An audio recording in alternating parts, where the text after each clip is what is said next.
वांग्याची भजी, वांग्याचे काप हे आपण नेहमीच खातोय, पण यावेळेला असे कुरकुरीत भजी खाऊन बघा. तुम्ही टी टाईम स्नॅक्स म्हणून खाऊ शकता, नाश्त्यात खाऊ शकता, ब्रेकफास्टला खाऊ शकता किंवा मग कोणी घरी आलं पाहुणे मंडळी तरी त्यांना बनवून देऊ शकता. अगदी झटपट बनणारे. तर रेसिपीला सुरुवात करूया. सुरुवात करण्याआधी तुम्ही जर ही रेसिपी फेसबुकवर बघत असाल तर माझ्या पेजला फॉलो करा आणि यूट्यूबवर बघत असाल तर माझ्या चॅनलला सबस्क्राईब करा. त्याचबरोबर लाईक, शेअर आणि कमेंट नक्की करा. हॅलो फ्रेंड्स, मी लतिका, लतिकाज किचनमध्ये तुमचं स्वागत आहे. इथे मी लांब असे अगदी कोवळे वांगे घेतलेले आहेत. त्याला स्वच्छ धुतलं आहे आणि असं लांब लांब मी कापून घेते. बघा अशा प्रकारे व्यवस्थित कापून घ्यायचं आणि आतमध्ये बघून घ्यायचं किडा किंवा अळी वगैरे तर नसेल, नाहीतर आणि तो घाण भाग काढून घ्यायचा. आता याचे 4 भाग केले, त्याला मी अजून थोडे थोडे बारीक काप करून घेतले. बघा आता याच्यासाठी बॅटर बनवायचं आहे. बाकीचे पण वांगे मी कापून घेतले आहेत. बघा अशा प्रकारे आता बॅटर बनवून घेऊया आपण.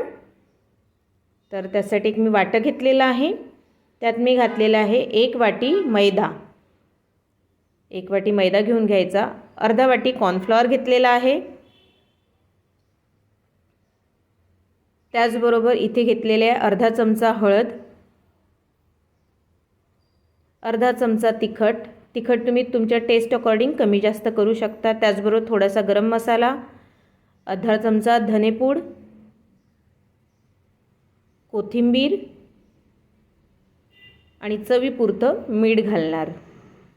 त्याचबरोबर माझ्या चॅनलवर वेगवेगळ्या रेसिपीज अवेलेबल आहे. नक्की माझ्या चॅनलवर व्हिजिट करा आणि तुम्हाला कुठली रेसिपी आवडली ते मला कमेंट बॉक्समध्ये नक्की लिहून पाठवा.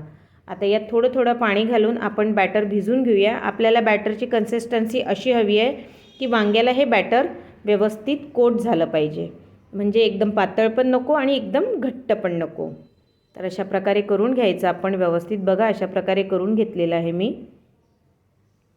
आता यात मी वांगं टाकून घेणार आणि सर्व बाजूंनी याला कोट करून घेणार बेसनाने. आणि सोबतच मी इकडे दुसऱ्या ताटलीत पण रवा घेतलेला आहे. बघा इथे बघा दुसऱ्या ताटलीत मी रवा घेतलेला आहे. व्यवस्थित बॅटरनी कोट झालं की 1 कोट आपण रव्याची द्यायची आहे. फिश फ्रायला सुद्धा मागे टाकते, एवढी जबरदस्त असे हे फ्राय कुरकुरीत वांगे लागतात.